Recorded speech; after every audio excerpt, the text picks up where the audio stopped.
amount of skirmishing as the commandos are cut down and bombed to pieces. No survivors this time around, and Panzer Grenadiers being equipped with assault rifles, a lot of munitions in fact. And there we go, a bit of friendly fire from the mortars and a second barrage from the Hummel. Once more probably going to hit here, once more missing, hitting the mortar pit, which doesn't take any damage at all. Third shot also not really doing any damage, and same with the fourth shot. That's a bit of a funny thing with the Hummel not doing a lot of damage. And what is this? A small Tetrarch assault force flak filling, opening fire on, piercing the rear armor, doing some damage. Continuing further in, taking Panzerschreck rockets and anti-tank half-track fire. The quad 20mm guns apparently knocking out the first Tetrarch. Second Tetrarch barely getting out of there, not intent on sharing the crew of the second Tetrarch's fate. Sappers beginning to repair, and for example, if some sort of howitzer round was to begin landing here now, that would probably be devastating, but that's not going to happen. Instead, Tetrarch dashes in, knocking out the half-track and dashing right past the Hummel, but now beginning to open fire, doing a lot of damage in fact, since the Hummel is quite thinly armored and not a heavy piece of armor, as I have had some players claim it was while fighting against them. That was a bit awkward. Artillery rounds going in on the enemy or the German base, killing some troops I suspect, but ultimately not doing a lot. And once more Hummels firing away. Once more not really doing an awful lot. And we see a Staghound armored car. The Staghound armored car for the British being the toughest armored car, and certainly also quite lethal with its gun and machine gun, which is in fact going to be nerfed a bit with the next patch. Took a bit of damage from the Hummel rounds, but Savers are on the spot to repair the damages. And we see another attempt at seizing this victory point, and immediately the mortar emplacements fire away.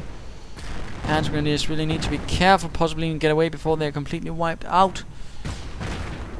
So far lucky, although now suffering heavy damage and some losses. And there we go, entire Panzer Grenadier team lost.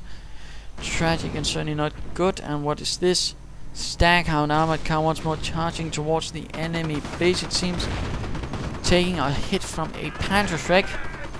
Machine gun firing away alongside the 37mm gun, now charging into the enemy base. Panzerschreck once more hitting, and what is this? Flak feeling, opening fire as well. Will it penetrate and do any damage? Yes, looks a bit like few shots actually get through. And once more an artillery barrage on the enemy base. A bit wasteful, I'd say. Certainly losing a lot of vehicles on this. So far 2 Tetrarchs and now a Staghound lost. Not a good trade-off. Certainly a lot of manpower and fuel out the window. The British player still holding the southern part, but has made small advances into the Kampfgruppe's territory and certainly holding the central victory point. How will Kampfgruppe Karl react to this? By apparently getting another Hummel. Certainly not a very aggressive approach, very quiet, very calm, a bit lethargic. Certainly could have made some gains earlier if he had charged through here, or possibly through here. A few half-tracks with Panzer Grenadiers and then jumping out, lobbing a few incendiary grenades and then mopping up. But apparently that is not to be. Hamilcar glider being knocked out.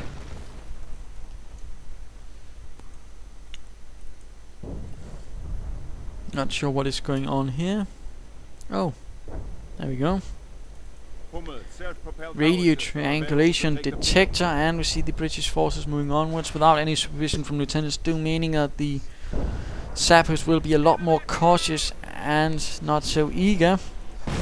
Panzer Grenadiers charging forward, securing the house, firing away with the Panzerschrecks, knocking out the 17-pounder gun. A bit of action, finally a bit of aggression from HautpmannKarl, firing away at the mortar pit as well, doing a lot of damage with their Panzerbüchse, as it was officially designated, although there was a lot more to it, but Panzerbüchse will do, of course, for propaganda purposes, called the Panzer Schreck, and it was certainly a tank terror, as it means. Further Panzer Schreck rockets going off, Bofors opening up as well, and at this range certainly lethal. Mortar emplacement almost knocked out. Panzer IV moving in to cover against these Piet equipped sappers. Panzer IV taking a lot of damage, though might be knocked out, although manages to almost knock out an entire sapper section.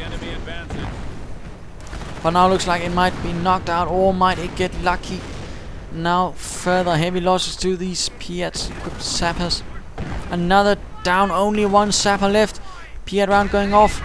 Piet shot not penetrating, and this Panzer IV manages to drive away or slay into sapper sections. The emplacements here not looking good. Further Hummer rounds apparently hammering in, although not knocking out the mortar emplacement. Northern victory point now uncapped as well, meaning that Kampfgruppe Karl has no grasp on the victory points at all. Looks like though the British managed to knock out one Hummel, which is standing there ruined. No Bergtiger out to actually repair it and regain it, instead opting to get a fresh Hummel from divisional reserve, possibly Corps reserve, I'm not entirely sure. We see further Tetrax on the field, a bit unique, and a Sherman Firefly. The Sherman equipped with the 17-pounder gun. Certainly excellent against any German armor and vehicles, although taking a bit of damage from the Panzerschrecks. See the Tetrax moving in to deal with the infantry, knocking out one Panzerschreck equipped Panzer Grenadier. 17-pounder trying to join into the fight. Tetrax sneaking about a bit, and we see the Panzer IV moving in. Tetrax taking a lot of damage. Panzer Grenadiers almost run down, and they are run down by the Firefly for some reason, stumbling into the treads and getting crushed. Panzer IV standing right in the middle of an artillery barrage, while the Firefly is taking shots at it. Not looking good. Panzer IV might just be knocked out completely, since it won't really be able to hit the Firefly at this range, and even if it was in range, it might not even penetrate. Certainly looks like a victory for the Firefly, and yes, indeed, there we go. Another Panzer IV bites the dust, with the only survivor being a tiny Tetrax. Although now commandos moving in, although, well, for the British it was a survivor as well. Commandos moving in, seizing a Panzer Schreck, join into the support. Firefly firing away at the forward barracks, apparently. Registered artillery, sector artillery going off, causing a lot of damage to these commandos. In fact, almost knocking out everyone except the one equipped with the Panzer Schreck, and leaving the rest in pieces. And such very bloody, very cruel. And there we go, Panzer Grenadiers charging in once more, going to try and knock out this Firefly with the Panzer Schrecks. And what is this? Sector artillery knocks out the Firefly, crashing it into this truck. A bit fortunate for sure, but there we go. Commando artillery being reined in, possibly some decoy smoke though. Panzer Grenadiers trying to knock out these gliders. We also see an anti-tank half-track moving in. Have one glider down, and the British now seizing this house to prevent any Panzer Grenadiers from setting up with Panzer Schrecks. And what is this? The captain with his Webley revolver standing guard. What is this? Artillery fire on here. Mortar pit still holding out, although same thing for the Bofors, might be taking a bit more damage if it was to be hit. And there we go, it was hit and did actually take some more damage. A direct hit, in fact, almost knocking it out. And one more hit and it's going to be gone, and that was it. No more shells for the Hummel barrages. And we see a Kangaroo carrier apparently having decided to stop playing nicely. Captain UrSoUl goes for the dreaded Kangaroo carrier, which certainly will be nerfed by the next patch, but until then is certainly a terror of the battlefields, based on a Canadian attempt at a Sherman tank, like medium tank. But once they actually could just as easily get American Sherman tanks, they dropped the project, and whatever was there was, for example, converted into Kangaroos or other utility vehicles. And now Panzer Grenadiers can seize the central victory point without much resistance. Captain holding out against the Panzer Grenadiers, but an incendiary grenade is certainly going to force him out if he moves out. Does seem like Captain UrSoUl has a bit of trouble of getting his troops out in time. 17 pounder firing away at something, not sure what. Panzer Grenadiers out in the open. Assault Grenadiers, in fact, now clearing out the mortar pit. Perhaps the captain was the one to actually knock out this one, or perhaps the whole force. Still standing, 40mm gun still able to fire, and there we go. The mortar emplacement has completely burned up.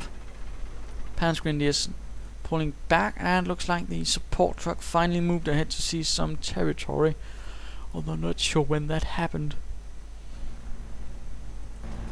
Tet truck dashing forwards again, and a kangaroo carrier in tow.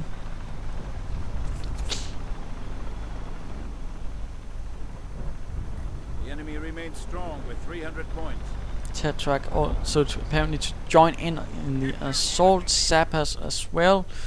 Alongside the commander, certainly going to be a bit of a punch. Question is, where will he land it? Will he try to go for here and once more secure the central victory point? Will he try to rush the base, perhaps to knock out some of these Hummels? Or will he do something completely different? We'll have to see.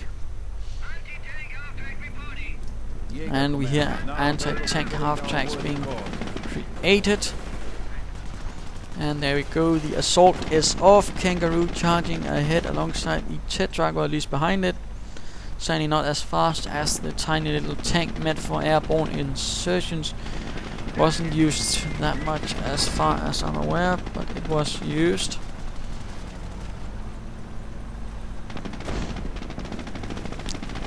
Assault Grenadiers suffering heavy losses.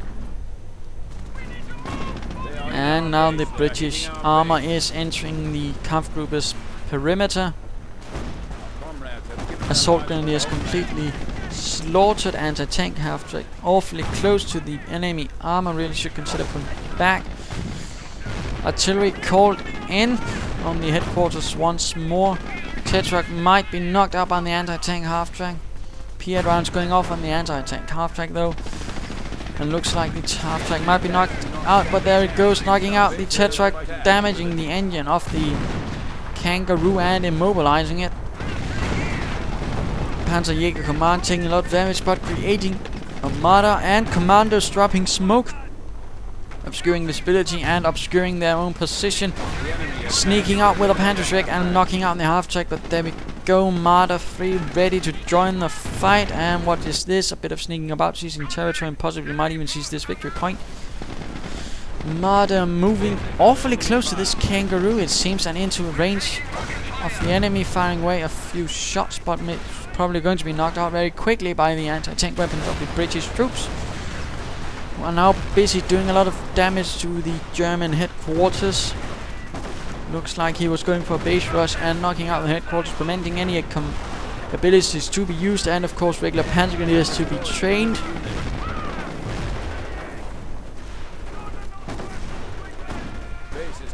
That will be for naught if the rest of the base is not knocked out, or of course if he loses too much, and the commandos are already gone, and looks like the sappers are in dire trouble as well, trying to seek cover in the Kangaroo.